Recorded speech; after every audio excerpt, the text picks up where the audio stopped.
começar, professor Deu. Então você pode ligar e você diz que eu tenho que esperar algum tempo, é isso? Pode começar. Transmitindo.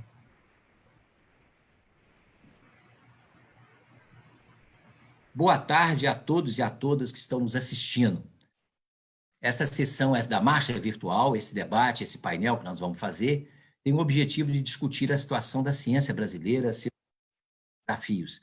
Nós temos aqui um plantel bastante significativo de pessoas com conhecimento, com experiência, com representatividade, e que nós vamos fazer um debate durante 1h30 sobre esse tema e, evidentemente, dentro do contexto que nós estamos vivendo hoje no Brasil, da pandemia aí da Covid-19.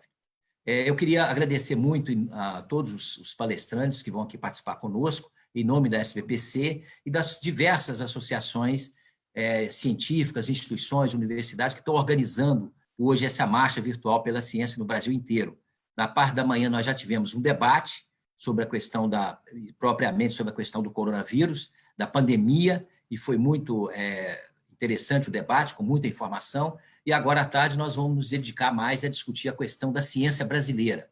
E, portanto, nós vamos trocar com vocês informações, experiências, expertises diversificadas das várias pessoas que estão aqui participando. Eu vou colocar aqui o nome das pessoas que vão fazer a apresentação. Só um segundo, porque essas coisas a gente tem de ir acostumando.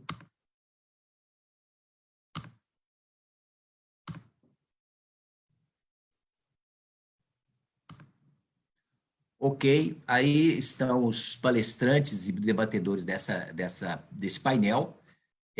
O Fábio Guedes Gomes, que é presidente do CONFAP, que vai ser um dos apresentadores, também é presidente da Fundação de Amparo à Pesquisa lá de Alagoas. A Giana Sagazio, que é diretora de inovação da CNI, da Confederação Nacional da Indústria, e que é também coordenadora do movimento da mobilização empresarial pela inovação.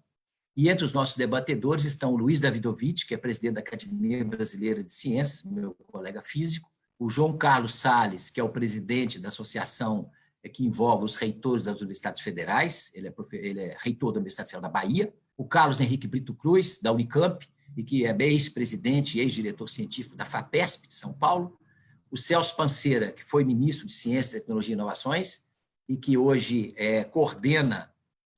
faz a coordenação executiva de uma iniciativa de ciência e tecnologia no parlamento, envolvendo várias nossas entidades. O Carlos Gadelha, que é um pesquisador conhecido da Fiocruz, especialista também nessa área da questão da inovação e da ciência na área da saúde. O Roberto Muniz, que é o presidente da Associação de Serviços da ASCOM, e a Flávia Calé, que é presidente da Associação Nacional de Pós-Graduandos. Então, a nossa ideia é que cada um dos apresentadores inicialmente tenha 10 minutos e depois os debatedores tenham 5 minutos. Eu vou dar algumas informações gerais para as pessoas que estão nos assistindo.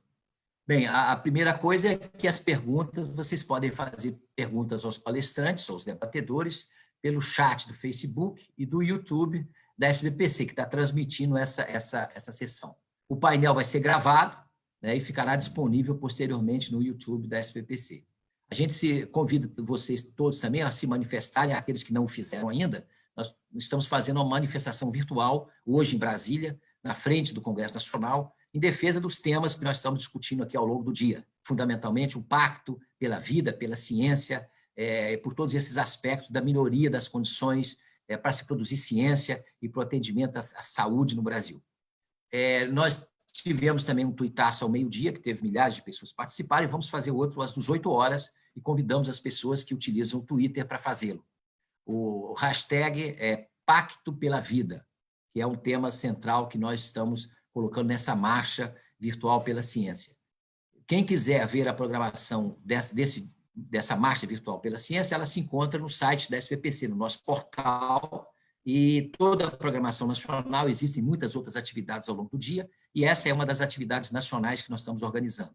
Há também ali no portal, pelo menos mais de uma centena de vídeos com depoimentos de vários pesquisadores, de estudantes, de parlamentares, que nós vamos disponibilizar para todos, e com muitas informações também sobre as atuações que estão sendo feitas nos estados, nos órgãos públicos, no parlamento, sobre a questão da ciência e também sobre a questão da pandemia que estamos vivenciando.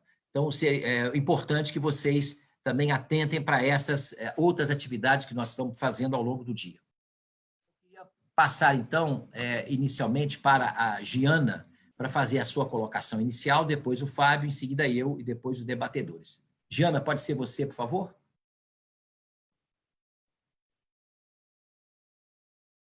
Gostaria de agradecer ao convite do IUDEU, da SBPC, para participar da Marcha pela Ciência. É uma ação super importante, consideramos estratégica para fortalecer o entendimento pela sociedade brasileira da importância da ciência. E eu acredito que a pandemia Covid-19, ela está, de fato, mostrando que ciência, tecnologia e inovação, de maneira articulada, são fundamentais para que a gente possa superar essa crise de saúde que acumula outras crises, como a crise econômica. Do ponto de vista da indústria, existe um entendimento de que a ciência é importantíssima, junto com o desenvolvimento da tecnologia e a inovação, para o desenvolvimento do país. E, para isso, nós precisamos de uma visão de país de longo prazo, uma estratégia de país que coloque a ciência, a tecnologia e a inovação como prioridade e como vetor para o alcance do desenvolvimento que nós queremos para o nosso país. Apenas por meio da ciência, da tecnologia e da inovação, eu acrescentaria também da educação, que é fundamental, né? Como vetor desse desenvolvimento é que nós poderemos ter uma indústria forte, porque nenhum país desenvolvido é desenvolvido sem ter uma indústria forte, criando empregos de qualidade, criando postos de trabalho e, finalmente, a qualidade de vida que nós desejamos para a nossa população.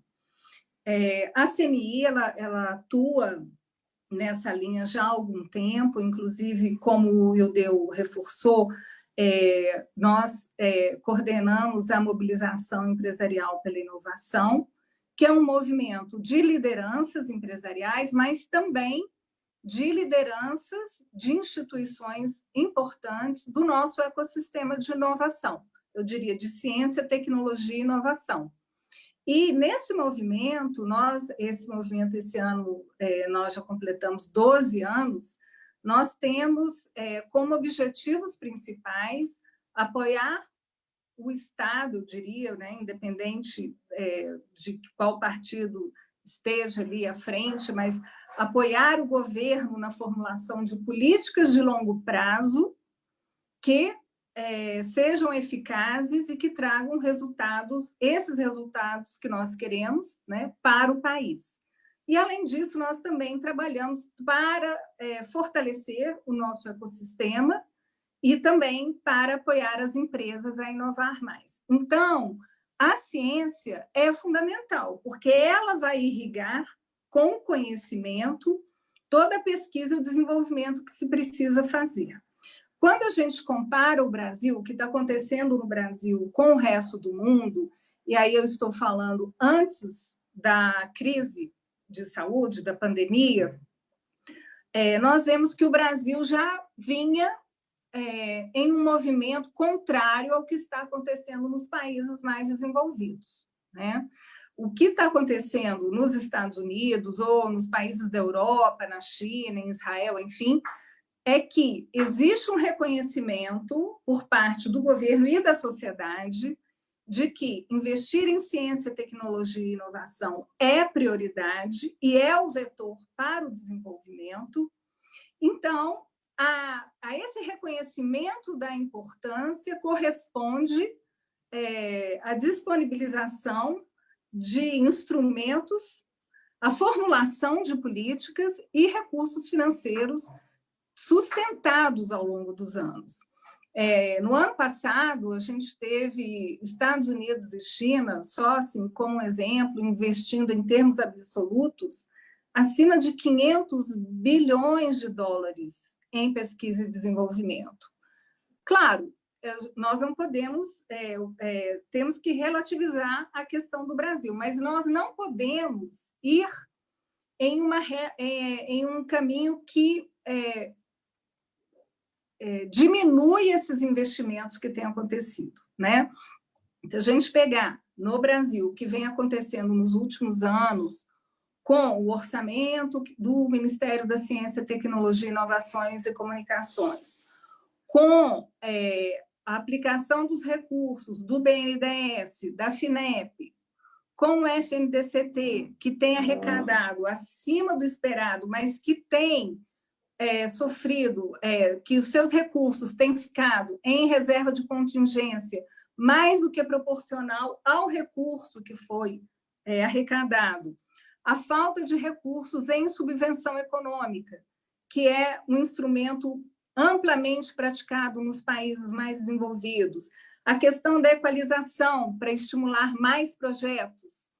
Então, se a gente pega o movimento que o Brasil vem fazendo com o movimento que o resto do mundo está fazendo, de fato, a gente está indo em direções opostas, né? Por quê? Porque para os países que são, de fato, mais inovadores, esse entendimento já existe há algum tempo, há alguns anos, né? E o que tem se feito ultimamente é reforçar as políticas, as estratégias de longo prazo e os instrumentos, incluindo aí as instituições, né, que estão, de fato, mobilizando a sociedade para que ela possa desenvolver ciência, tecnologia e inovação. Também, como exemplo, eu diria que o resto, a OCDE, por exemplo, né, que são os países mais desenvolvidos, eles têm investido em P&D, nos últimos anos, acima de 2% do PIB. No Brasil, até o último dado disponível, nós temos 1,3% do PIB, menos do que 1,3% do PIB. Né? A gente tem países como a Coreia que estão investindo acima de 4% do PIB. Né? Ou países, eu poderia citar vários aqui, como eu já falei anteriormente, China, Estados Unidos e tal. Se a gente pega, por exemplo, os dados do Global Innovation Index, do Índice Global de Inovação, que é o principal relatório sobre esse tema no mundo, ele é específico sobre esse tema, o Brasil caiu 19 posições na última década, né? Sendo que ele caiu para a 66ª posição no ano passado. Esse ano, a gente ainda não tem resultado, ele deve sair agora em junho, mas a gente não pode esperar um resultado muito bom, sendo que a gente tem reduzido, né, os recursos disponíveis para esses investimentos. E essa posição, eu estou pegando como exemplo o Índice Global de Inovação, mas eu poderia pegar o relatório de competitividade do World Economic Forum, eu poderia pegar o relatório de competitividade do IMD. Existem várias metodologias, mas em qualquer metodologia que a gente pegar, e se comparar com o resto do mundo, porque isso é o fundamental, a gente vai ver que a falta de políticas públicas e de instrumentos, né, financiamento, recursos para a educação, etc., isso tudo tem impactado de uma maneira muito ruim no Brasil. E Giana, apenas 2 minutos, okay. por favor. Apenas para complementar essa ideia, né, e voltando à ideia de que os países desenvolvidos eles têm uma indústria forte, né, isso tudo tem gerado uma queda na indústria sem precedentes. Ok, a gente está vivendo aí a questão da pandemia, sim, mas mesmo antes do período da pandemia, nós temos um enfraquecimento ao longo dos últimos anos da indústria, e isso, de fato, traz uma questão muito séria para o desenvolvimento do país. porque a indústria ela está em todas as áreas, né? Se a gente pensar aqui, respiradores, indústria, remédios, fármacos, indústria. Então, poderia ter aviões, indústria, transporte, logística. Então, a indústria ela permeia toda a economia. Se a gente não tiver uma indústria forte, dinâmica, é impossível a gente ter um país desenvolvido. E, para que a indústria seja forte, é importante que a área de ciência, tecnologia e inovação seja priorizada, valorizada e que a essa priorização correspondam os recursos. Eu estava falando, eu queria só complementar uma ideia de que a posição que o Brasil ocupa nos rankings internacionais não é compatível com o fato de sermos a 9ª economia do mundo ainda. Então, se a gente não cuidar dessas questões, e aí eu reforço a importância de termos uma estratégia de longo prazo para o país, política de ciência, tecnologia e inovação, a tendência é que a gente vá perdendo posições cada vez mais. E perder posições significa fechar indústrias, perder empregos e perder qualidade de vida para a população. Então, nós estamos aqui juntos, a CNI tem muito orgulho de estar participando dessa marcha, junto com a SBPC, com a ABC, com as instituições dessa área, porque nós entendemos que precisamos estar juntos e ajudar o governo a ter esse entendimento da relevância de termos essa área fortalecida para o bem do país, para desenvolvermos o Brasil. Obrigada. Fábio, por favor. Opa, boa tarde a todos. Eu queria agradecer em nome do Conselho Nacional das Fundações Estaduais de Amparo à Pesquisa, o CONFAP, o convite feito pela SBPC, a Sociedade Brasileira para o Progresso da Ciência, a Academia Brasileira de Ciências, está aqui com vocês debatendo o tema Ciência, Tecnologia e Inovação, Sucessos e Desafios. Então, para nós é uma satisfação enorme participar dessa tarde da marcha e apoiar a marcha pela ciência, Pacto pela Vida. Conversar sobre sucessos e desafios da ciência, tecnologia e inovação no Brasil é falar do mesmo para um público muito maior do que aquele que está aqui nessa sala virtual. Porque a gente precisa, um pouco na linha da que a Giana colocou, enfatizar a perda de espaço do financiamento à ciência brasileira, e também o país despencando nos rankings internacionais. Nós estamos diante de um problema muito sério que poderia trazer para o Brasil grandes desafios, mas me parece que talvez estejamos perdendo uma oportunidade muito grande. Porque no passado nós tivemos outras oportunidades, como, por exemplo, nós tivemos uma crise do petróleo na década de 70 muito forte, que permitiu com que a ciência e a tecnologia no Brasil se desenvolvesse e fizesse da Petrobras uma das empresas mais avançadas tecnologicamente em produção e extração de petróleo em águas profundas. Nós tivemos também crise da nossa matriz energética, que permitiu que esse país fosse, com as suas engenharias e capacidade tecnológica, transformar a matriz energética primária, e termos um dos maiores parques de produção de energia hidroelétrica e energia limpa. Isso foi uma oportunidade que nós aproveitamos há 40 anos atrás.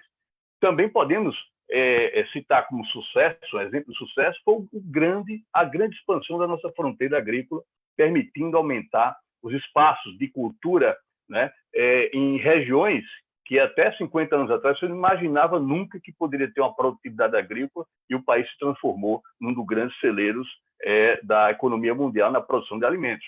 E também temos como sucesso mais recente, e que é citado e que precisa ser colocado aqui, que era um problema também de saúde, que foi o problema do Zika vírus. O mundo se defrontou com a situação e que o Brasil estava apresentando, onde não se sabia ao certo por que crianças nasciam com microcefalia. Foi a ciência brasileira, foi financiamento posto naquele momento, rapidamente, e a nossa experiência acumulada em pesquisa básica e também a massa crítica que nós contamos juntamente com os laboratórios, especialmente da Fiocruz, por exemplo, que, com todas as dificuldades possíveis, deu um resultado rápido. Agora, a ciência brasileira não pode ficar, né, nesses círculos de curto prazo e de necessidades prementes. É preciso investimento de longo prazo. E, nesse sentido, neste momento, nós podemos estar perdendo uma oportunidade fantástica, que é dar uma contribuição ao mundo da capacidade e o potencial da ciência brasileira em contribuir no enfrentamento da pandemia. Agora, por que isso talvez não seja aproveitado? Porque me parece que, apesar da comunidade científica acadêmica, das nossas associações e entidades estarem à disposição, lutando, inclusive no âmbito local, com apoio de prefeituras, governos estaduais, do ponto de vista federal, não há, pelo contrário, um movimento nesse sentido. Há um movimento ao contrário, de negar a realidade e a realidade ser construída através de falsas premissas. Então, nós estamos perdendo a oportunidade única, né, nesse momento. Então, para completar um pouco o que a Gina falou, né, quais são os grandes desafios? E aí, esses desafios eu vou colocar aqui rapidamente, compartilhar a tela com todos aqui. Deixa eu pegar aqui a apresentação. Tá. Eu não estou encontrando agora, rapidamente. E o Deus, nossos testes, parece que, nesse momento, ele aparece que não... Deixa eu ver aqui. Não está aparecendo para mim? Acho que deu uma travada aqui. Mas, de qualquer forma, eu tenho ela aqui ao meu lado. A principal questão levantada é que nós temos, se a gente for observar, viu, Giana? Você colocou aí os investimentos em relação ao PIB brasileiro, tá?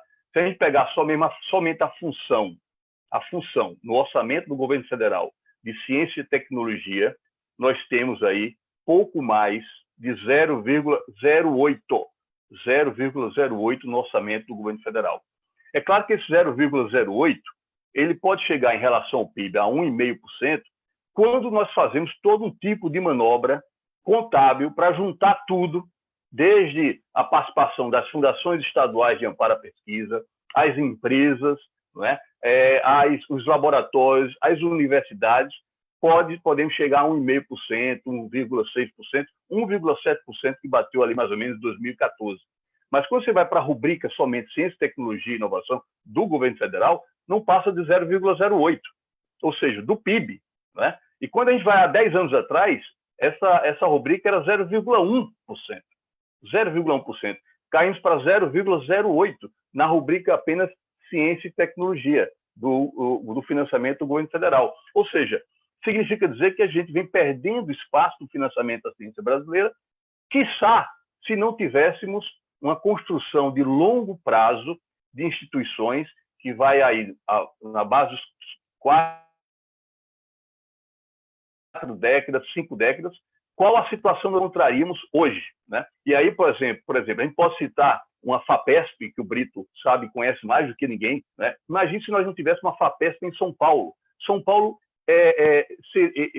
ela procuraria financiar a ciência dependendo dos recursos federais nesse momento? É claro que não. É claro que não. Né? É muito difícil você ver uma FAPESP hoje, por exemplo, em termos orçamentários, ser maior do que a maior agência federal de financiamento da ciência brasileira, que é o CNPq.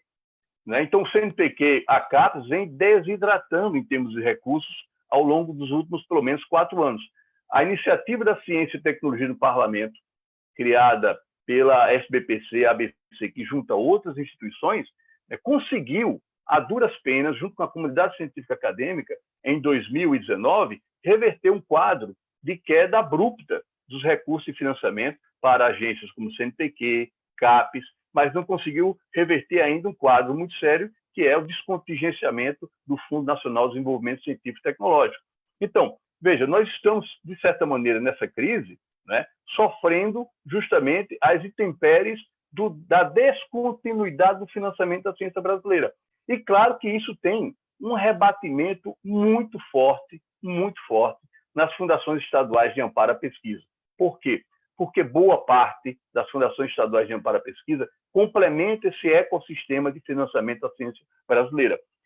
Uma grande parte delas, das fundações estaduais, só tem sua razão de ser e de existência quando elas são braços operacionais, braços de contrapartida de ações federais.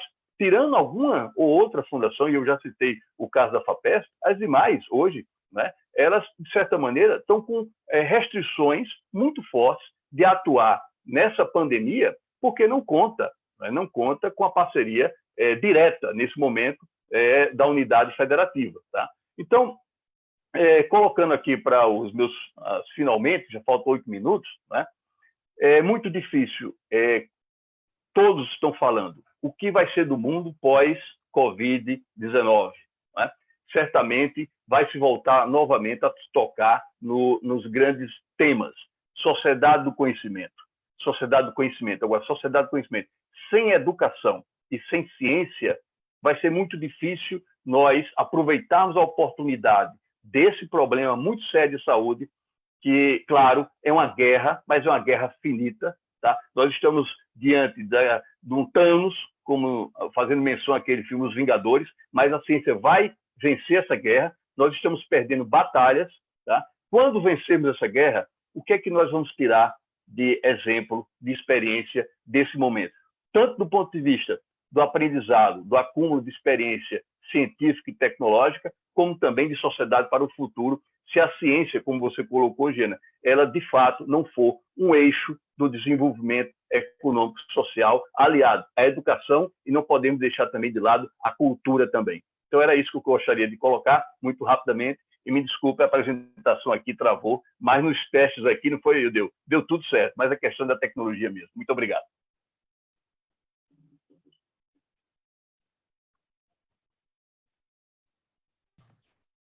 Muito obrigado a Giana e ao Fábio. Eu vou fazer, então, a minha apresentação agora, antes de passar para os debatedores. O ponto central, eu gostaria de dizer também de início, aqui em nome da Sociedade Brasileira do Progresso da Ciência e todos que estão organizando essa marcha virtual, já fizemos isso pela manhã, mas deixar claro também o nosso pesar, expresso o nosso pesar pelas milhares de pessoas, milhares de brasileiros, de pessoas que estão perdendo entes queridos nessa pandemia, e aos profissionais de saúde, aos cientistas, aos pesquisadores, aos estudantes, aos trabalhadores das áreas importantes de segurança que estão, nesse momento, em situações difíceis, enfrentando a pandemia. Então, eu gostaria de deixar registrado aqui o nosso pesar, o nosso agradecimento, o nosso apoio a todos eles.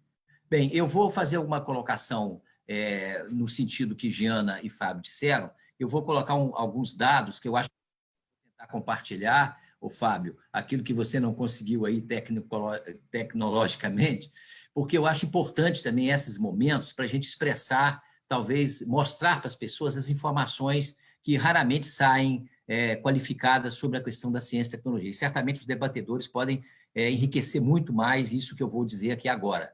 Bem, eu vou colocar uma apresentação com alguns detalhes, então. Eu gostaria de, em primeiro lugar, mostrar para vocês um aspecto importante. Eu espero que todos estejam vendo, um aspecto importante, que a ciência brasileira, nas últimas décadas, cresceu muito, cresceu significativamente. O Brasil, hoje, faz o 11º lugar em produção científica, em termos de trabalhos científicos no mundo, que é uma posição quase parecida com o lugar da economia que a gente ocupa. A Giana tem razão em dizer que, no ponto de vista da inovação, nós estamos muito atrasados. Então, esse é um grande problema. Tem um gap aí, um intervalo, temos de fazer uma aproximação entre a ciência que é produzida, que a comunidade científica brasileira tem capacidade de produzir, e, evidentemente, o retorno disso para a inovação tecnológica, para a inovação social. E é claro que essa pesquisa também tem que ser melhorada de qualidade. O impacto científico dela também poderia ser muito melhor do que é. Então, esse é um esforço coletivo de todos nós. Mas é importante destacar isso porque foi o resultado de décadas de trabalho em financiamentos dos órgãos de pesquisa, do CNPq, da CAPES, da FINEP, das fundações de amparo à pesquisa, das universidades, que ao longo dessas décadas, com ciclos mais ou menos intensos, criaram um sistema nacional de ciência e tecnologia robusto, que hoje significa mais ou menos 50% ou pouco mais do que é produzido na América Latina inteira. Então, o Brasil ocupa um lugar de destaque desse aspecto. É claro que, se você compara com outros países, a gente ainda tem um caminho longo a percorrer, mas podemos fazê-lo. Há que melhorar, portanto, todas essas questões, e um ponto significativo foi o surgimento da pós-graduação na década de 60, que hoje tem da ordem de 4 mil cursos de pós-graduação espalhados pelo país, e boa parte da pesquisa brasileira provém daí. Então, a pós-graduação certamente tem que ser valorizada, tem que ser aprimorada, temos que ter avaliações mais cuidadosas, tudo isso. Mas nós não podemos, de maneira nenhuma, desmontar um processo que foi uma construção de décadas por muitos brasileiros e com recurso público. Esse gráfico é para mostrar que, às vezes, as pessoas dizem que o Brasil está formando gente demais. Não está formando gente demais. A gente tem um problema de desemprego, às vezes, inclusive desemprego qualificado, mas é em função de outras razões que a gente tem que discutir aqui. Vocês vejam que o Brasil tem da ordem de 200 mil pesquisadores, está muito distante de outros países que têm uma proporção muito maior de pesquisador por milhão de habitantes. O Brasil tem da ordem de 1.000. A Rússia tem mais, a União Europeia tem mais, Estados Unidos muito mais, Coreia também, Israel nem falar. Portanto, a gente tem de dizer o seguinte, nós formamos gente hoje qualificada, mais gente ainda, os brasileiros ainda, uma parcela significativa dos brasileiros, talvez seja uma das piores da América Latina, ainda não tem acesso ao ensino superior. Então, valorizar o ensino superior, o ensino técnico, é certamente um desafio que nós temos na ciência brasileira para formar pessoal qualificado. Bem, o outro ponto que eu gostaria de mencionar é que há um retorno significativo já do investimento feito em ciência e tecnologia no Brasil. As universidades públicas, por exemplo, a Embrapa, fizeram um trabalho de décadas, que já foi mencionado, que foi a agricultura tropical, né, que hoje economiza para o Brasil bilhões de reais. Então, resultados provenientes da pesquisa básica, por exemplo, da Joana Doberleiner, fazem com que a gente economize muito de adubos nitrogenados hoje no país inteiro, ou pelo menos grande parte no Cerrado. A Petrobras também, as universidades, fizeram um trabalho muito importante, né, descobrir o pré-sal, fazer com que ele pudesse ser extraído de águas profundas, é uma tecnologia avançadíssima. E o Brasil fez isso, e foi capaz de fazer isso. Os engenheiros, os técnicos, os geólogos, os cientistas que descobriram isso. Isso significa hoje 55% da produção brasileira de petróleo. Ou seja, a ciência brasileira já tem repercussão econômica significativa em duas das áreas mais importantes de exportação brasileira ou da economia brasileira. Existem outras empresas, por exemplo, a Embraer é sempre citada, a Embraco, que estão por trás delas instituições de pesquisa, pessoal qualificado, universidades brasileiras, inovações que fazem com que a gente esteja na vanguarda em alguns campos tecnológicos. Em muitos outros, não. E esse é um desafio grande para a gente. Então, nós temos, por exemplo, enormidade de potencial na biodiversidade, na exploração dela, e a gente fez ainda pouco. Tem muitos grupos importantes no Brasil, mas certamente tem uma riqueza e um potencial imenso que pode ser muito mais explorado. Um outro exemplo também de sucesso da ciência brasileira é o enfrentamento das pandemias, que vem de mais de um século, né, com a criação da Fiocruz, por exemplo. Nós tivemos vários enfrentamentos, mais recentemente o exemplo que o Fábio citou do Zika, e agora do coronavírus. Nós temos, nesse momento, as universidades brasileiras, as instituições de pesquisa profundamente empenhadas em buscar soluções, buscar remédios, fazer testes, buscar alternativas de construção de equipamentos, só que a gente está em condições debilitadas em função porque historicamente a gente não foi muito, não teve um apoio muito grande à ciência, tecnologia e inovação no Brasil. O Parque Industrial Brasileiro, como a Giana mencionou, também está em uma situação difícil. Portanto, nós temos aí imensos desafios. E é bom chamar a atenção também que a ciência não é só pelo lado econômico, ela é fundamental para isso, mas ela é fundamental para a cultura de uma nação. As ciências humanas e sociais são essenciais também para a gente pensar o mundo, para a gente pensar as relações humanas e as relações na sociedade.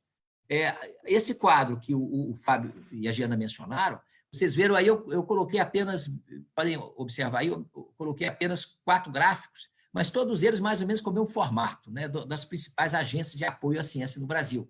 O Ministério de Ciência e Tecnologia, a área de investimento, a CAPES, né, que é responsável pela pós-graduação, que é do MEC, o CNPq, que é a Casa do Pesquisador, e o FNDCT, que foi mencionado também, que é o Fundo Nacional para o Desenvolvimento Científico e Tecnológico, que vem recursos de setores privados, setores econômicos privados, para pesquisa e desenvolvimento. Infelizmente, 90% desses recursos esse ano estão numa reserva de contingência. E nós estamos brigando, e Giana estava lá, e Fábio estava lá, e Luiz estava lá, vários de nós, e Celso, recentemente no Congresso Nacional, defendendo que esse fundo, inclusive, não fosse extinto.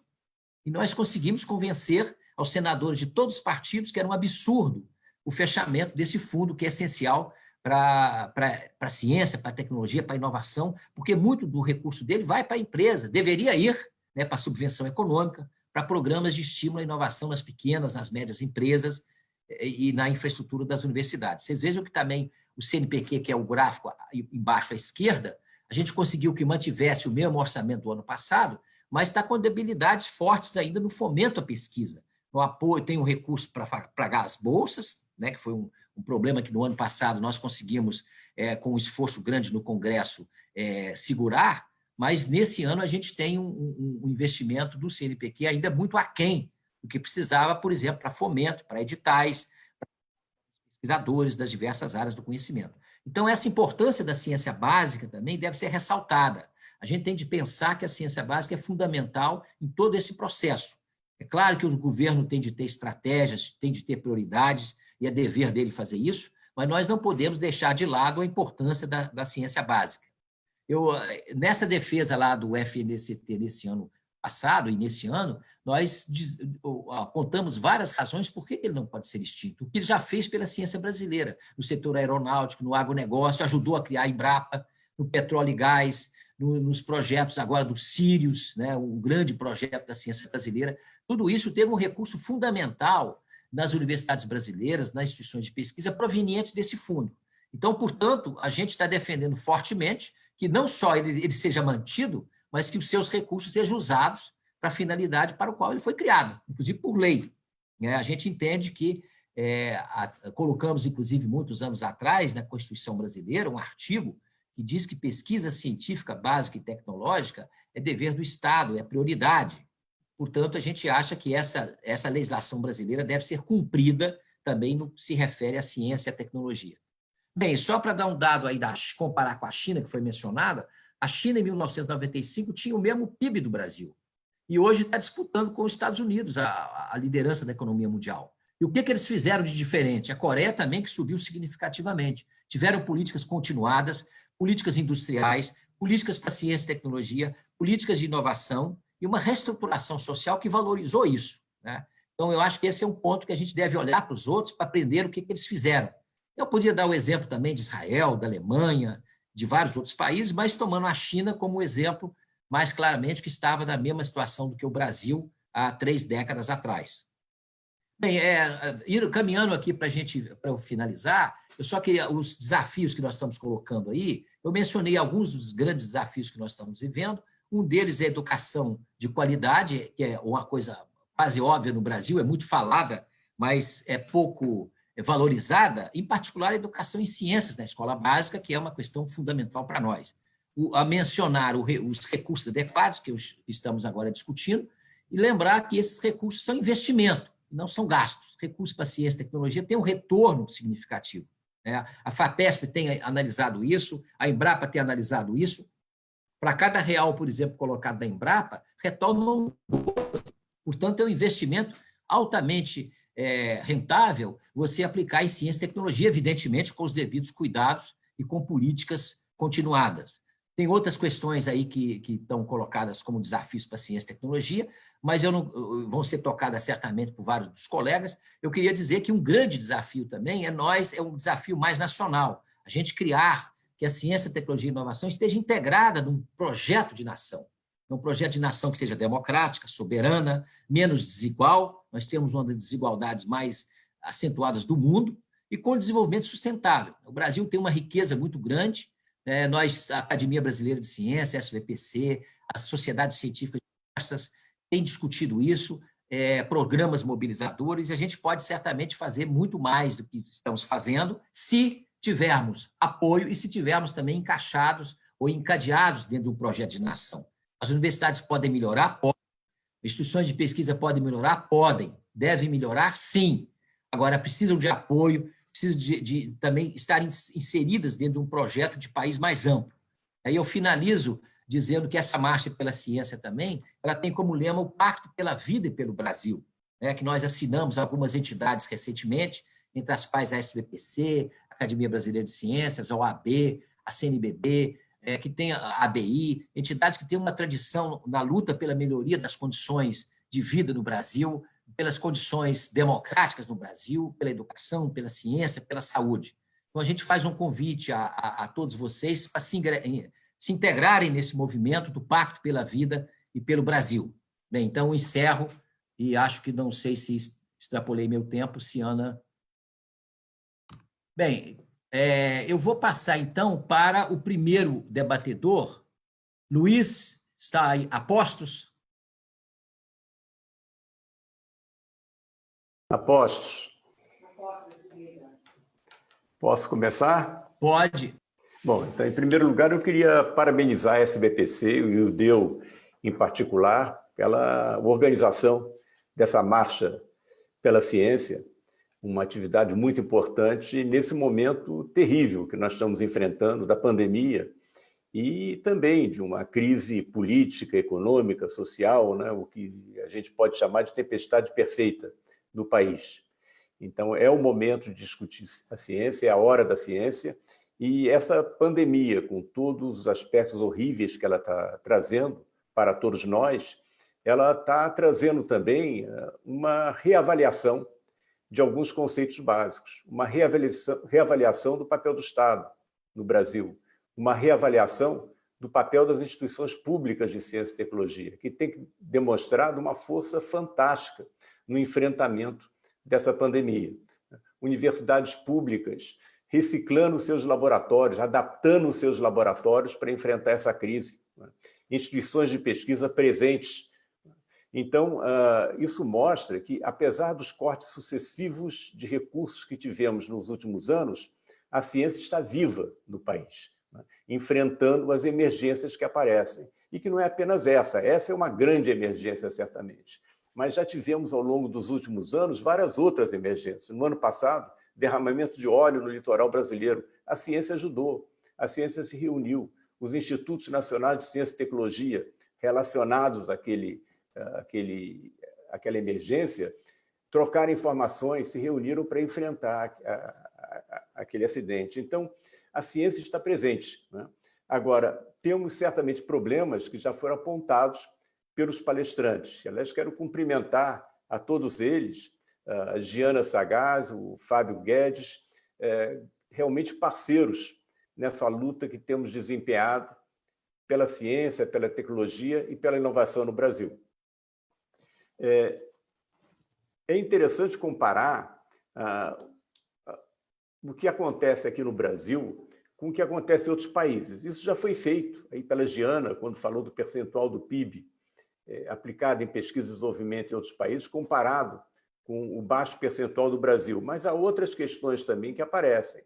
Nós estamos agora batalhando, por exemplo, no âmbito do Ministério de Ciência, Tecnologia, Inovação e Comunicações, por um reconhecimento do papel da pesquisa básica. Como já falou o DEU, claro que é importante definir prioridades, né? Mas você não pode interromper o financiamento da pesquisa básica nem desvalorizá-la. E aí temos exemplos de outros países. Quando nós olhamos os Estados Unidos, que já foram mencionados aqui, pela terceira vez, isso ocorreu em 2017, 2018, né?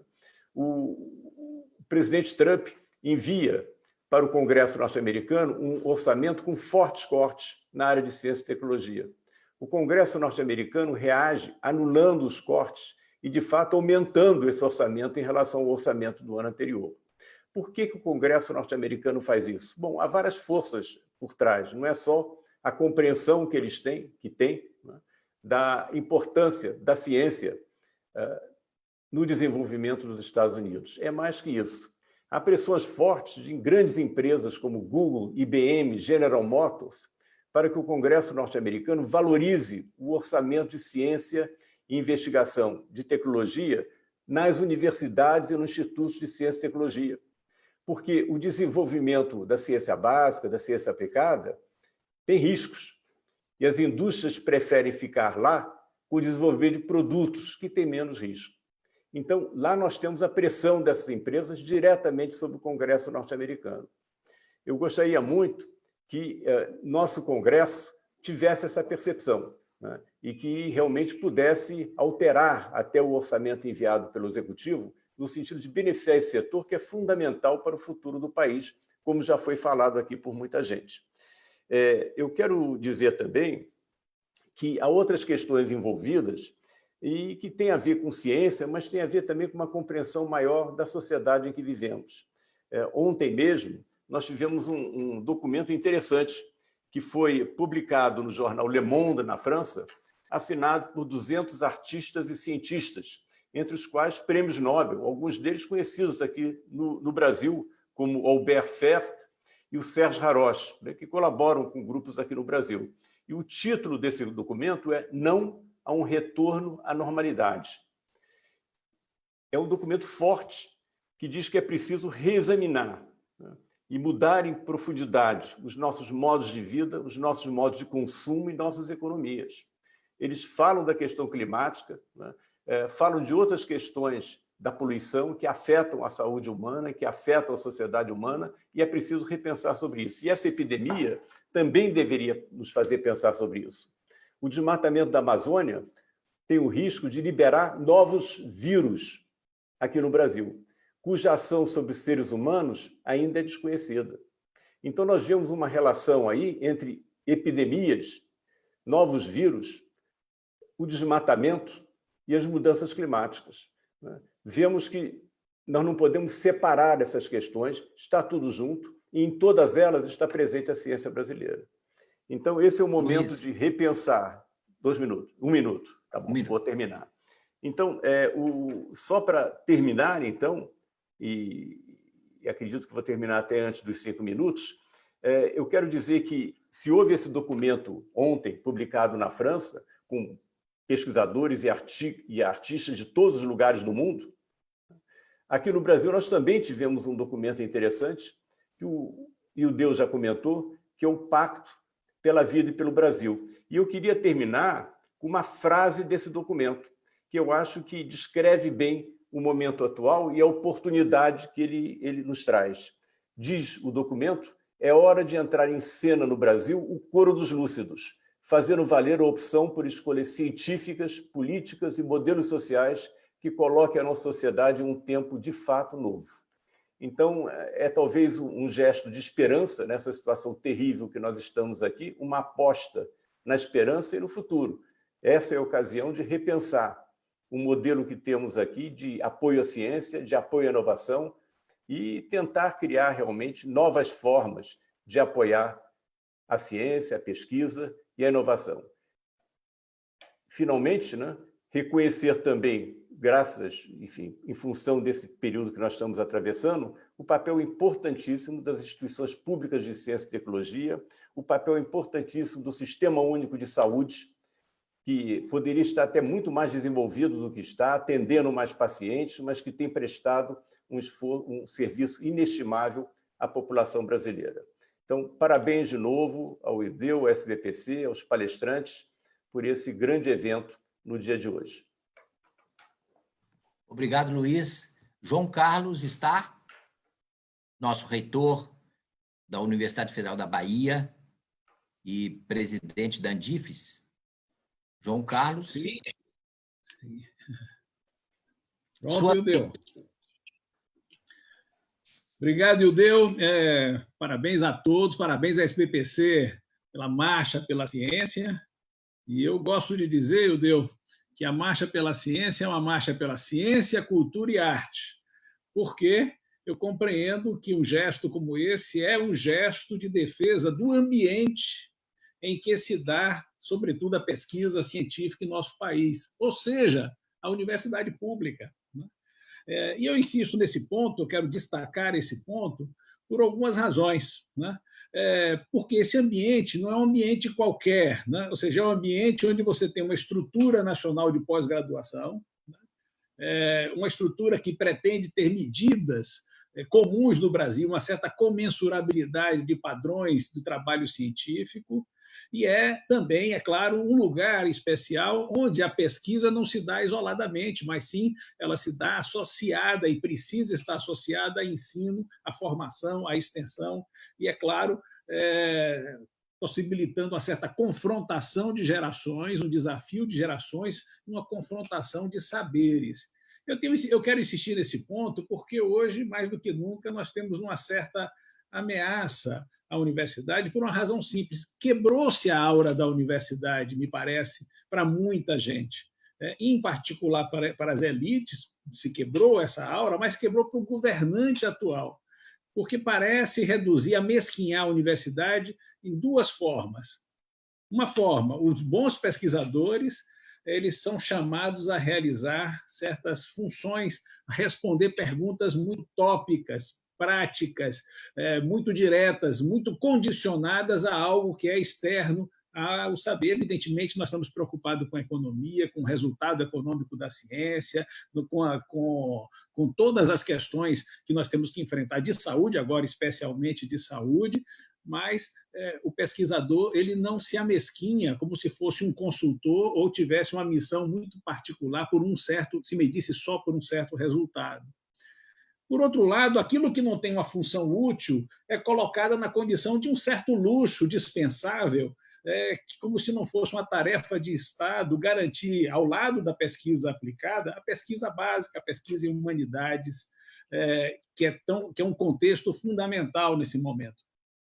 O Luiz terminou a sua fala falando de um pacto pela vida, né, e de uma necessidade de pensar respostas integradas para uma realidade que é integrada. Né? E mais ainda, né, ou seja, eu acho que a questão que é essencial, eu e todos os colegas, é que a simples produção do fato científico não dispõe sobre o sentido do fato científico, sobre as opções morais que a sociedade precisa fazer, sobre, por exemplo, confrontados agora com a pandemia, como reagir a uma precificação da vida, a um cálculo simples de variáveis em que se pode colocar uma estimativa de quantas pessoas estaríamos, uma decisão coletiva, destinando ou possibilitando a morte em função de outros índices de mercado, por exemplo. Isso é uma situação muito delicada, porque uma decisão que pode ser uma decisão epidemiológica, uma decisão na ordem de uma ação científica,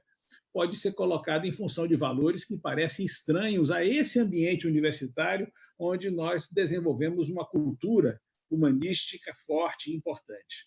Eu insisto nesse ponto porque compreendo que agora, por exemplo, estamos tendo uma situação inusitada com as bolsas de PIBIC, desde a iniciação científica. E a iniciação científica é essa porta de entrada de ampla camada dos nossos estudantes no universo da ciência. Gostei das falas que lembram esse pano de fundo da educação. Começamos aí com a iniciação científica e agora se coloca a ideia de que certas áreas se poderia conceder para certas áreas bolsas, contanto que elas se subordinem a certos interesses de certas áreas mais prioritárias. Ora, essa visão instrumental é perigosa. Alguns de nossos colegas até podem nutri-la pensando que é uma oportunidade para fortalecer certas áreas. E é isso que eu estou tentando alertar, ou seja, esse fortalecimento, essa retribuição em financiamento é perigosa se ela compromete um ambiente que pode proteger o pesquisador e a pesquisa, que é a universidade. E a universidade Carlos, não é... Um minuto, por favor. A universidade não é esse lugar isolado em que a pesquisa se faz como se fosse uma consultoria. Evidentemente, não devemos nos acomodar. Os filósofos que queiram financiamento não devem procurar fazer pesquisas como Platão e coronavírus, ou a metafísica de Aristóteles e a energia eólica. Deve, sim, continuar mantendo a relevância de debates próprios nas diversas áreas do saber, porque eles todos, contribuem para uma resposta sólida, que favorece a pesquisa nas áreas mais duras, nas áreas mais aplicadas, porque favorece a instância que lhes alimenta e que é o ambiente natural do trabalho científico, da relação de conhecimento e solidariedade como valores a serem preservados, sobretudo numa situação como essa. Obrigado, Eudeu. Muito obrigado. Brito Cruz, por favor, professor Brito Cruz. Muito obrigado, Eudeu. Boa tarde, obrigado pelo convite para participar dessa discussão. Eu vou querer falar de 3 coisas nesses 5 minutos que se referem à questão que alguns mencionaram, que é o assunto do papel do Estado para organizar um sistema, para ajudar a organizar um sistema de ciência e tecnologia num país. Porque eu acho que nós estamos vivendo uma época em que a falta que faz esse papel do Estado para ajudar a organizar esse tipo de iniciativa está sendo muito terrível. Tem uma situação de desorientação geral no país, porque o governo brasileiro deixou de interagir e conversar com os brasileiros. Então, eu vou tentar falar do assunto. O assunto é o sistema de ciência e tecnologia. E eu queria falar 3 coisas sobre o sistema de ciência e tecnologia que a gente precisava conseguir recuperar, que elas ficassem no foco da discussão. Um é o tamanho do sistema, a quantidade de ciência e tecnologia que um país como o Brasil precisa ter. Vários que me antecederam falaram disso, Eudeu falou, Giana falou, e o Luiz falou, o Fábio, quer dizer, aí não tem muito, quer dizer, nós precisamos encontrar as maneiras de crescer, mesmo que lentamente, porque nós vamos ter já estamos tendo uma crise econômica terrível, mas precisa ter esse objetivo de expandir o sistema para cobrir mais capacidades, mais problemas. O segundo ponto que eu queria falar é sobre a qualidade da ciência e tecnologia que se faz no Brasil, porque eu acho que a gente não deve entrar no erro de falar que primeiro vai fazer o sistema ficar grande, depois vai fazer ele ficar bom. Isso é uma coisa que, quando eu era muito mais jovem, na época da ditadura, falavam para nós, primeiro precisa crescer o bolo para depois dividir. Mas não dá certo fazer desse jeito. Precisa fazer o sistema ser melhor ao mesmo tempo que ele vai sendo maior. Então, não pode deixar a questão da qualidade de lado. E a terceira questão que eu queria colocar é a questão que mais frequentemente é perdida no debate sobre ciência e tecnologia no Brasil, que é o lugar da pesquisa. Quer dizer, o fato de que em todo país que consegue fazer progresso com ciência e tecnologia de maneira bem estruturada, tem pelo menos 3 lugares onde acontece pesquisa de maneira intensa e coerente. Tem as universidades, tem os institutos de pesquisa e tem as empresas. E na discussão brasileira, muito frequentemente se perde essa noção de que a empresa é tão ou mais o lugar da pesquisa do que a universidade e os institutos de pesquisa. Toda vez que se fala esses exemplos, tal país aplica 2% do PIB, a Coreia aplica 4%, não sei o quê, pode ter certeza, todo país que aplica mais do que 1,5% do PIB em pesquisa e desenvolvimento, mais da metade disso é dinheiro das empresas que as empresas gastam consigo mesmas. Porque aí vem o segundo erro na discussão brasileira.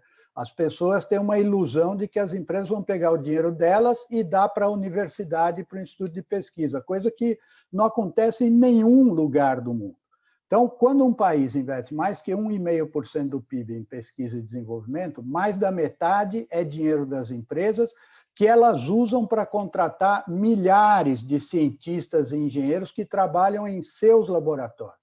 Então, a gente precisa pôr de volta na pauta brasileira essa ideia de que precisa ter, sim, como a Giana falou, a indústria no Brasil e, ao mesmo tempo, e não é mas, é aditivo, como a gente aprendia na escola, nas conjunções, na aula de gramática. E, ao mesmo tempo, precisa que essa indústria tenha seus próprios laboratórios e departamentos de pesquisa e desenvolvimento, para aí conseguir interagir com as universidades, com os institutos, numa fatia pequena daquilo que fazem, porque em nenhum país do mundo a maior parte das ideias que tem na indústria, em pesquisa e desenvolvimento, vem da universidade. A maior parte das ideias vem da própria indústria. Mas ela interage, contrata gente das universidades, etc. Então, essa questão do lugar... Por favor, mais 1 minuto, pode ser? Sim, senhor, em 1 minuto. Então, essa questão do lugar da pesquisa, nós precisamos retomar para a pauta brasileira, especialmente porque a gente não deve dizer assim, se passar esse assunto do vírus, né? Quando passar, mas começa a parecer que vai demorar para passar. Mas quando isso for resolvido, o Brasil vai precisar reorganizar suas atividades. E a gente precisa lembrar disso, que precisa ter pesquisa na universidade, precisa ter pesquisa em instituto de pesquisa, e precisa ter pesquisa dentro da empresa, que, na minha opinião, é a principal deficiência do sistema de pesquisa que tem no Brasil. Os casos que foram mencionados aí como exemplos virtuosos, nós estamos falando, por exemplo, você pega uma empresa que nessa que faz os respiradores, que é a 7ª maior fabricante de respirador do mundo, chama Magnamed, financiada pela FAPESP, pelo BNDES, pela FINEP, e criada por engenheiros que estudaram no ITA, na USP, etc.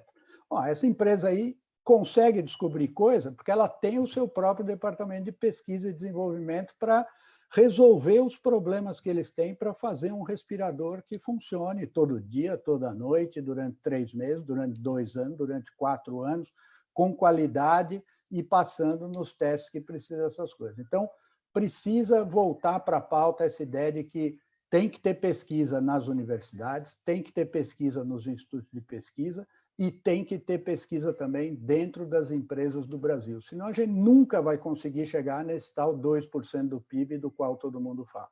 Muito obrigado. Obrigado, Brito. Celso, por favor. Boa tarde, Eudeu.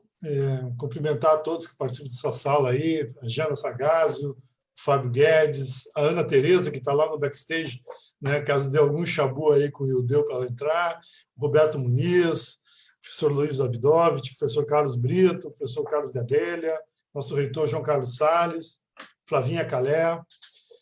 Eu queria começar, boa tarde a todos e todas, mas falando da minha solidariedade às famílias das vítimas, né, aí desse Covid-19, essas milhares de famílias que já sofreram e outros tantos que virão nas próximas semanas, infelizmente, e aos profissionais de saúde também, que estão, né, lá na linha de frente, né, essa grande guerra. Eu dei uma olhadinha agora aqui nos tópicos do tweet, tá? É muito legal. O Pacto pela Vida, o hashtag, está em 9º entre os tópicos aí do tweet hoje, com mais de 22 mil tweets, né? E a Marcha Virtual pela Ciência em 11º lugar. Eu acho que a iniciativa das entidades da ciência, aí, a SBPC na linha de frente, de parabéns, está conseguindo polarizar um setor importante da sociedade para um debate que é importante, especialmente nesse momento. As pessoas estão em casa, infelizmente, buscando entender a realidade, essa complexidade que se abriu, né? E esse debate ele chega na casa das pessoas e tem essa repercussão muito interessante. Eu estou aqui falando pela iniciativa para a Ciência e Tecnologia no Parlamento, a ICTP.br, e vou gastar um minuto explicando o que é isso, porque quando a gente começou a falar isso, né, trouxe a primeira vez essa conversa em fim de 2018, né, o Eudeu veio com a ideia da gente criar, Luiz, lembra, um observatório, né, das ações do Parlamento em relação à ciência. E, no correr do debate,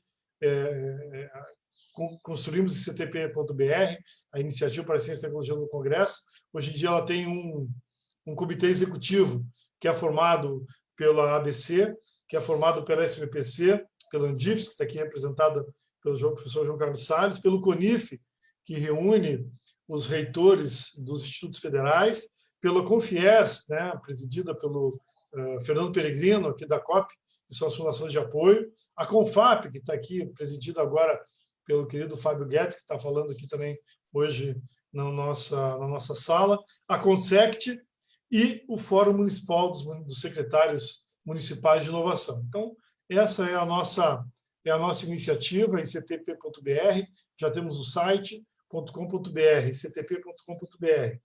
Mas eu queria, resgatar um pouquinho dessa nossa luta, desse ano de existência, porque ontem, dia 6 de maio, fez um ano que nós lançamos, quase todos nós que estão aqui presentes nessa sala hoje, estavam lá na Câmara no lançamento da iniciativa ano passado, dia 6 de maio de 2019. Né?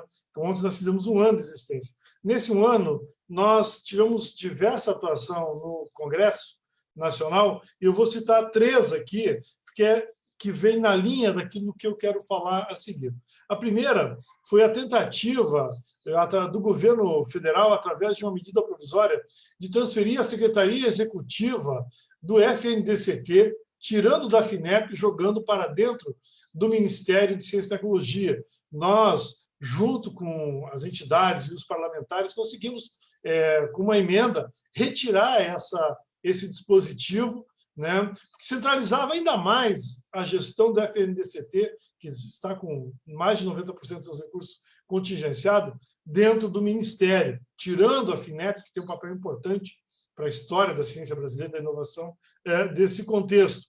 Depois, uma outra luta foi a questão da crise das bolsas do CNPq, que o Fábio Guedes já citou aqui anteriormente, quando nós conseguimos, junto ao Rodrigo Maia, presidente da Câmara dos Deputados e das entidades juntos lá, com que pegasse uma pequena parcela daquele fundo da Lava Jato, né, e destinasse para o CNPq, e assim conseguimos evitar, a Flávia Calé estava lá com a gente nesse dia, né, conseguíssemos evitar uma interrupção em setembro do ano passado de mais de 80 mil bolsas do CNPq. Foi um passo importante que nós demos, né? E, mais recentemente, a questão da PEC dos fundos, né? O governo publicou uma PEC, enviou para o Congresso, e um conjunto de parlamentares lá assumiu a autoria de uma medida, uma emenda constitucional que extinguia mais de 200 fundos, e dentro desse bolo o FNDCT, né, e os fundos setoriais. Celso, E nós conseguimos... por favor. Um minuto? Isso. E nós conseguimos, com essa ação, evitar essa questão aí. Agora, o que eu queria chamar a atenção, Eudeu e demais, é que nós só estamos conseguindo fazer uma pauta defensiva. Nós não estamos conseguindo melhorar as coisas, porque o governo tem se esmerado em iniciativas, em ações de leis em que vem tirar ainda mais os recursos e a autonomia do setor de ciência, dos institutos, das universidades, no que tange a produção de conhecimento em ciência no Brasil. Ontem mesmo, nós tínhamos que atuar, porque tem a PEC 915, que aí tem os reitores, e João Carlos Salles está com a gente aí, em que permite que patrimônios imobilizados das universidades sejam transferidos às universidades para a SPU, para vender, para leiloar. Nós descobrimos isso há poucos dias, que alguns parlamentares botaram uma emenda na medida provisória e fizeram destaque que vai para o plenário semana que vem, e estamos, talvez hoje, inclusive, atuando para evitar que mais esse ataque aconteça nas universidades. Também essa semana tínhamos que atuar para evitar a redução dos salários dos professores universitários, dos servidores públicos, né? Conseguimos tirar também o congelamento salarial, mas a ideia inicial do governo era reduzir os salários diante da crise, a crise econômica que o país vive. Então, veja como nós temos que trabalhar ao mesmo tempo que a gente atua no parlamento para melhorar as condições da ciência brasileira, ganhando a consciência e o trabalho dos parlamentares para isso. Nós temos uma pauta extremamente regressiva, porque há um ano nós só estamos fazendo a defesa daquilo que já existe, e ainda assim com muita dificuldade, né? Porque o governo, a cada dia, a cada semana, tem apresentado uma pauta que retira não só recursos, mas também a autonomia, né, de decisão do setor de ciência, tecnologia e inovação sobre aquilo que deve ser produzido no Brasil, né? Então, Eudeu, essa marcha é muito positiva pelo alcance que ela está tendo, né? Mas esse debate é fundamental, que a sociedade brasileira entenda que essa crise sanitária e de saúde que a gente vive hoje, ela pode se repetir futuramente com outros vírus, com outras doenças, e que se a ciência brasileira não atuar do tamanho que o país precisa, não só geograficamente, mas como da sua economia, da complexidade desse país e da necessidade de manter o nosso PIB entre os 10 primeiros do mundo, nós não conseguiremos manter isso se não tiver uma ciência atuante. E o ICT.br, junto com as entidades, está fazendo essa luta aí e precisa do apoio da população nessa questão. Obrigado. Carlos Gadelha, por favor. Bom, eu primeiro queria agradecer o convite, parabenizar a SBPC. Está um sucesso a Marcha pela Ciência. O Tiro pela Fiocruz está toda mobilizada. Realmente é algo muito importante, e queria destacar aí o papel da SBPC e de toda a comunidade científica. e também dizer que vou fazer um diálogo rápido com as excelentes apresentações e debatedores aqui, né? A primeira questão, uma convergência total, mas a gente tem que marcar que a ciência, tecnologia e inovação é rigorosamente, eu sou economista, né? É rigorosamente investimento. O gasto não é o gasto que se perde no consumo, mas é o gasto que constrói o futuro. Eu acho que hoje a gente ter 4,2 bilhões contingenciados no FNDCT, a gente está tirando o futuro, inclusive tirando as possibilidades da gente enfrentar os desafios do futuro, desta pandemia e de outras questões de saúde e de outras questões sociais que afligem e afligirão a sociedade brasileira. Eu acho que a gente tem que ter uma grande convergência da nossa sociedade em descontingenciar, em liberar os recursos para o nosso futuro. Não é liberar o recurso para a ciência e tecnologia numa visão específica da comunidade, mas é o recurso para o futuro do país. Eu acho que é importante a gente marcar. E aí, eu quero destacar, como sendo uma pessoa que vem da saúde, né? Nós temos o maior sistema universal do mundo, subfinanciado, que é o SUS, mas que garante e que tem a missão de garantir o acesso universal à saúde. Nós não podemos ter um sistema universal de saúde com esta envergadura, com população de mais de 210 milhões de pessoas, com os pés de barro da ciência, tecnologia e inovação, né? Só para dar um dado, a gente hoje importa em produtos para a saúde, são importação, que geram riquezas fora do Brasil, 16 bilhões de dólares. Se a gente considerar o que a gente paga por royalties, transferência de tecnologia, pelos insumos que não são identificáveis como saúde, nós estamos importando 20 bilhões de dólares em saúde. Isso significa um orçamento completo do Ministério da Saúde. Ou seja, o nosso gasto em saúde não está gerando riqueza no nosso próprio país, da ciência, da tecnologia e inovação. Na área de ventiladores, só para dar um exemplo do que nos aflige tanto hoje, nossas importações quintuplicaram nos últimos 20 anos e, pasmem, cresceram 15% de 2016 a 2019. Nós estamos gastando, ou seja, hoje o que a gente produz nacionalmente de ventiladores, se considerar os componentes, é só 20% da oferta. Nós temos que ficar de joelhos para conseguir comprar componentes, equipamentos e a base tecnológica para salvar vidas. Isto aqui é um pacto pela vida, e sem ciência, tecnologia e inovação, nós não cumpriremos essa missão de todos nós de salvar vidas e de cuidar das pessoas desse país, né? Eu costumo dizer que o nosso déficit não é de produto.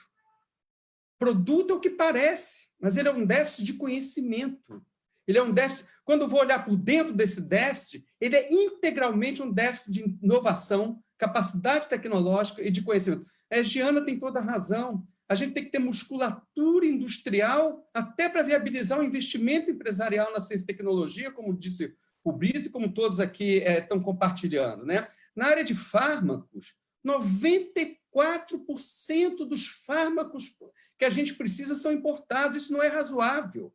Não é nenhuma visão de que a gente não tem que estar nas redes globais, nas cadeias globais de valor, mas a gente tem que estar com a cabeça erguida. A gente não pode vender apenas produtos primários de extração e não gerarmos conhecimento e capacidade de conhecimento nesse país, né? E aí eu queria também me irmanar a todos que estão aqui para a gente ter uma visão ampla de sistema de ciência e tecnologia.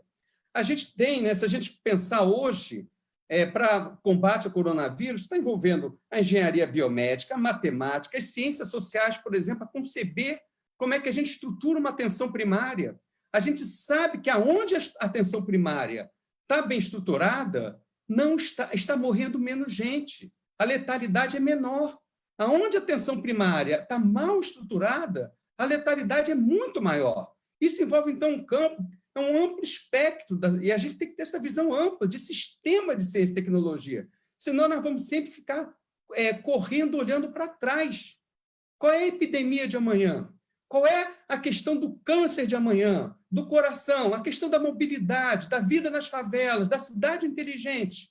Então, a gente tem que ter esta visão de sistema de ciência e tecnologia, inclusive fornecendo as condições para que as empresas entrem numa ação virtuosa entre Estado e mercado, né? Para a gente poder qualificar o país, né? E qualificar e dar sentido à ciência forte. Por exemplo, na saúde, a gente tem uma proficiência, uma qualidade muito grande na saúde. E aí, finalizando aqui, eu queria dizer que, olha, por trás de todas as respostas, para dar o exemplo da Fundação Oswaldo Cruz, uma instituição que a gente tem dado, tem a digital da ciência e tecnologia. Por trás dos testes de diagnóstico que a gente está ofertando de modo importante para este país, tem os INCTs na área de diagnóstico. Por trás do tratamento que a gente está coordenando o projeto Solidariedade do Brasil, tem a pesquisa clínica que foi financiada com o suporte da área de ciência, tecnologia e inovação e do fomento à ciência, tecnologia e inovação. Os futuros medicamentos e se possível, né, vamos acreditar na futura vacina, nós vamos depender do investimento em ciência, tecnologia e inovação. Né? Então, Um minuto, por favor. Então, eu queria demarcar, finalizando, acho que talvez nem use um minuto, que hoje o Pacto pela Vida ele é, ao mesmo tempo, o pacto pelo conhecimento, o pacto pela ciência, pela tecnologia e inovação. Se a gente quer desenvolver um projeto soberano, um projeto nacional de desenvolvimento, que envolva uma grande articulação dos desafios sociais com o conhecimento, a gente tem que aliar e casar a ciência e tecnologia com as grandes necessidades e desafios do presente e do futuro. Eu queria encerrar dizendo que hoje a gente tem que ter uma preocupação imensa com a nossa desigualdade. Quem está na maré tem mais de 10 vezes de possibilidade de morrer do que quem está na zona sul do Rio de Janeiro. Isso ocorre também em São Paulo, ocorre também em todo esse país. A gente tem que ter um grande desafio da nossa ciência e tecnologia, um país mais equânime, mais justo e, ao mesmo tempo, mais dinâmico e calcado na inovação. Fique em casa com a ciência. Obrigado. Muito obrigado. Roberto Muniz, por favor. Boa tarde a todos. Obrigado, Ildeu, pelo convite. Obrigado à SPBC. Queria saudar a todos que estão participando dessa videoconferência, cumprimentar os que estão nos assistindo pela internet e queria contribuir com o debate com uma visão que vem daqueles que estão na retaguarda do sistema, né? Aqueles que atuam na implementação das políticas públicas que viabilizam o avanço da ciência e da tecnologia. Somos nós, gestores em ciência e tecnologia, que estamos aí na operacionalização dessas políticas públicas, trabalhando para que saiam os editais, trabalhando para que saiam as bolsas, para que elas cheguem aos seus destinatários, para que os recursos sejam em quantidade suficiente para atender às nossas necessidades. Eu queria trazer um pouco dessa visão aqui, que é da Associação dos Servidores do CNPq, a ASCOM, e também do Sindicato Nacional dos Gestores em CIT. Nós estamos nessa luta, hoje é um dia muito importante, porque nós estamos defendendo a vida e, ao mesmo tempo, ao defender a vida, a gente precisa defender a ciência e tecnologia. Né? Eu atuo lá no CNPq, sou servidor público do CNPq, e estava lembrando aqui que o CNPq, criado em 51, deu início à formação do Sistema Nacional de Ciência e Tecnologia no Brasil. E a criação do sistema e do próprio CNPq se deveu a uma circunstância muito trágica, que foi a detonação das bombas atômicas, o desenvolvimento da energia nuclear, né, que mexeu com todos os países do mundo. Esse evento trágico que levou à morte de diversas pessoas no Japão, e levou ao final da Segunda Guerra, despertou a consciência no mundo naquela época que era necessário investir em ciência e tecnologia se a gente queria soberania, se a gente queria resolver os nossos problemas e não passar de novo por um grande conflito como foi o da Segunda Guerra. E agora estamos nós aqui com uma nova crise, um evento de espectro mundial que atormenta a humanidade inteira e que está nos jogando para diversos problemas. E, novamente, né, passado tanto tempo, de 51 para cá, vocês veem que, novamente, a gente volta a reconhecer, a população começa a se dirigir para a necessidade de ciência e tecnologia. E, de fato, a ciência e tecnologia é que vai trazer a solução, vai trazer os caminhos para a gente superar essa ação. E quando eu falo ciência e tecnologia, é todo o conhecimento produzido não é a questão de a gente achar que vai ter um remédio milagroso que vai resolver o problema da pandemia. Não é um cientista brilhante que vai chegar com uma solução. A ciência ela é feita por coletivos e hoje, cada vez mais, ela depende de sistemas integrados. Infelizmente, esse Sistema Nacional de Ciência e Tecnologia brasileiro, que é robusto, que muito contribuiu para o desenvolvimento do nosso país, ele tem sido desarticulado, desmontado, passa por uma crise tremenda, e que, se a gente não ficar atento, nós não vamos conseguir não só dar resposta para essa pandemia, mas continuar a ser um país que tinha possibilidades de exercer a sua autonomia e a sua soberania. Esse ataque não se dá só na questão do financiamento, muito bem levantado por todos aqui. Nós estamos sofrendo um estrangulamento que é proporcionado por uma redução de recursos investidos na ciência e tecnologia, que não vem de agora, agora só piorou, mas a gente pode lembrar que já no governo anterior, no governo Temer, a gente sofreu um drástico redução do orçamento e vem se repetindo neste governo, porque ele não dá prioridade à ciência e tecnologia, ele não dá prioridade ao conhecimento nas suas ações. Uma outra coisa que está desarticulando o sistema é a questão dos recursos humanos. O sistema não funciona só com prédio, o sistema não funciona com um laboratório, precisa de gente para operacionalizar isso. E, para isso, nós precisamos formar pessoas. É fundamental a pós-graduação, está aqui a Flávia Calé representando os pós-graduandos, é preciso formar grandes pessoas, pessoas altamente qualificadas para desenvolver ciência, é preciso dar apoio a quem já está fazendo ciência, é preciso dar apoio para quem está operacionalizando o sistema. E a gente está vendo que os nossos pesquisadores, os gestores, os tecnólogos, os analistas, eles estão envelhecendo, eles estão deixando a carreira, não há concurso, não há estímulo para que eles continuem trabalhando. Então, esse Roberto, é outro... um minuto, por favor. Já concluo. Esse é um outro sistema que está, um outro problema que está sendo desestruturando o nosso sistema. Então, a gente precisa olhar com isso para isso com atenção e lutar contra isso, né? Eu acho que o Brasil tem condições de sair dessa crise e vai sair dessa crise se a gente construir e remontar o nosso sistema, um sistema que busque produzir ciência pública, uma ciência que contribua para o desenvolvimento sustentável, que olhe para a sociedade e atenda a todos os problemas da sociedade e não só de uma minoria. É isso. Obrigado, Ildeu. Obrigado, Roberto. Flávia, por favor. Oi, pessoal, boa tarde para todo mundo. Primeiro, quero me solidarizar também com todo o povo brasileiro que tem sofrido muito, né, diante do Covid, que foi só mais um episódio da grave crise que a gente tem vivido nos últimos tempos, né, e que tem levado fome, miséria e morte, né, para a maioria da população brasileira. Em segundo lugar, saudar a SBPC pela iniciativa da marcha e pela iniciativa do Pacto pela Vida. Eu acho que a gente conseguir mobilizar a sociedade, ela também é um ato de solidariedade, a gente conseguir canalizar essas energias, né, que estão dispersas sem conseguir ter um lugar para ser desaguada, né? Eu acho que é uma forma também da gente gerar solidariedade, da gente gerar integração e buscar saídas para essa crise.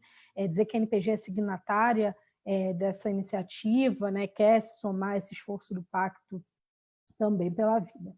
E dizer que eu acho que o Covid-19, de alguma maneira, ela evidencia, né, ela traz à luz o que é a disputa que a gente trava todos os dias em torno do orçamento, né, na disputa política em defesa da ciência, que é a dicotomia que se coloca nessa sociedade entre vida e mercado, né? Essa que é a disputa que, no final das contas, se você extrai, é a disputa que a gente faz cotidianamente e que está bem evidente, né? Os discursos, as pessoas perderam a vergonha de colocar essa contraposição, né, do mercado com a vida, e muitos, inclusive, optando pelo mercado e não pela vida, né? Então, E eu acho que a partir disso, né, e a partir dessa disputa evidente, também tem se realocado as forças, né, no país, né, as ideias, as opiniões, digamos assim. E eu acho que no Brasil e no mundo, pensando a crise também, né, como uma oportunidade, se é que a gente pode fazer um paralelo assim diante de uma crise tão dramática, mas eu acho que um movimento que está em curso é da rediscussão do Estado Nacional, né? O reposicionamento dos Estados nacionais no mundo inteiro e também o reposicionamento dos serviços públicos no mundo inteiro, né? E no Brasil em especial. Eu acho que, de alguma maneira, é essa disputa que está sendo travada entre executivo e legislativo, né? E que a gente, de alguma maneira, consegue, né, através das iniciativas, da iniciativa pela ciência e tecnologia, das nossas iniciativas junto ao Congresso Nacional, construindo um caminho de retomada dos serviços públicos, e eu acho que um desafio que a gente tem, então, nesse momento, é de reposicionar a ciência nesse rearranjo geral que está em curso, né? Cuja saída não está dada, mas que é a luta política, é essa nossa ação que vai dizer qual vai ser o desfecho dela também. Então, eu acho que reposicionar a ciência nesse momento ela é muito importante. E eu falo de um lugar que é a pós-graduação e os pós-graduandos, né? A gente tem um desafio muito grande que é de valorização da pesquisa no Brasil, né? E eu digo que esse é o desafio porque o que está em curso é justamente o contrário, né? A gente está aqui há 7 anos sem reajuste de bolsas, e entendendo as bolsas não como uma benesse, mas como uma necessidade e a remuneração de um trabalho fundamental, que é o trabalho dos pós-graduandos, que são esses que o Roberto acabou de dizer, né? Que são as pessoas. Você não faz ciência só com laboratório, você precisa de gente capacitada, e esses são as pessoas que estão em formação. Então, mas que também já exercem um trabalho, né, que tem um exercício laboral e que precisa ser remunerado, né? Então, a gente está 7 anos sem reajuste, a gente vem de sucessivos cortes na educação, das bolsas, tanto na área de ciência e tecnologia quanto na área de cortes de orçamento como um todo, né, que se manifesta também nas bolsas, mas de orçamento como um todo na área do CNPq, da CAPES, desde o ano passado. Parte sendo revertida, mas ainda muito aquém do que é necessário. Uma forte instabilidade na pós-graduação, fruto de medidas como a Portaria 34, que a NPG tem travado uma batalha intensa, né, que tem causado uma instabilidade muito grande em parte do sistema de pós-graduação, nele todo, né, mas em parte especial, que são os programas 3, 4 e 5, que perderam um contingente imenso de bolsas, que pode prejudicar, inclusive, a manutenção e a existência de linhas de pesquisas e de programas daqui, né, nos próximos 10 anos. E o PNPD, o Plano Nacional de Pós-Doc, né, que está em um processo de reformulação, que a gente não sabe muito bem para onde que vai, mas o fato é que você tem pós-docs no Brasil sem bolsa, né? Pessoas que iam ter bolsa, que não vão ter mais bolsa. Depois, o MEC anunciou 2.600 bolsas ditas novas para programas vinculados ao combate ao Covid, e quando a gente foi ver, essas bolsas foram retiradas do PNPD, foram retiradas do pós-doc e foram remanejadas. Então, não existe um novo orçamento no MEC, na CAPES, para essas novas bolsas. O que existe é um remanejamento que tem desfalcado outras áreas. Então, eu acho que a gente tem um desafio muito grande de conseguir retomar um processo de valorização da pesquisa, de valorização e de achar caminhos para absorção desse contingente de pessoas altamente qualificadas que hoje no Brasil têm ou seu trabalho precarizado, que estão se dispersando ou pelo trabalho precarizado, pelo desemprego. Flávia, mais um minuto, por favor. Né? E a gente, então, precisa ter um plano emergencial de contenção desses cérebros brasileiros. Eu acho que isso aqui é uma coisa muito emergencial. O Ildeu apresentou uma tabela aí sobre a proporção de cientistas em relação à população do Brasil. A gente está muito aquém do desejável e a gente pode perder muito diante dessa crise. Então, eu acho que a gente, como falou o Pancera, né, a gente ter um conjunto de propostas que nos ajudem a retomar a iniciativa e não só a ficar na defensiva, eu acho que é uma questão fundamental dentro desse contexto de rearranjo dos estados nacionais, de rearranjo dos serviços públicos, a gente conseguir ter força suficiente para reposicionar a ciência também. É isso. Obrigada. Obrigado, Flávia. A gente temos muitas perguntas que foram feitas, mas o nosso tempo, infelizmente, está esgotado. Eu acho que a gente fez uma mesa com bastante diversidade de opiniões e levamos o tempo restrito. Então, eu vou fazer uma proposta para vocês. Várias perguntas foram feitas aqui para a Giana, para o Fábio, para todos nós, para o Luiz, para o Brito Cruz, para o Celso. A gente depois recolhe essas perguntas que foram feitas por vários mecanismos, passa para vocês, se vocês puderem responder a elas, seria muito importante, eu acho que esse diálogo com as pessoas é muito significativo. Tem perguntas aqui, Giana, muito boas, inclusive algumas por você, por exemplo, o investimento das empresas hoje na ciência e tecnologia, inclusive são coisas que nós precisamos de dados, que às vezes a gente nem tem no país adequadamente. O Gadelha também, várias perguntas aqui. Então, depois eu passo para vocês, porque a gente tem de manter mais ou menos o horário da nossa marcha virtual, porque existem outras atividades que foram feitas, estão sendo feitas na sequência em vários estados brasileiros. Então, eu queria aproveitar para agradecer a contribuição muito importante de vocês, que nós vamos continuar a fazer isso, vamos contar com vocês para projetos seguintes, para debates seguintes, para grupos de trabalho. Nós temos que pensar o país da maneira generosa. Eu acho que a ciência e tecnologia brasileira pode fazê-lo, e com competência e eficiência. Eu acho que todos aqui contribuíram muito com seus pontos de vista, muitos de vocês representam entidades, instituições importantes nas quais nós estamos envolvidos nessa batalha comum.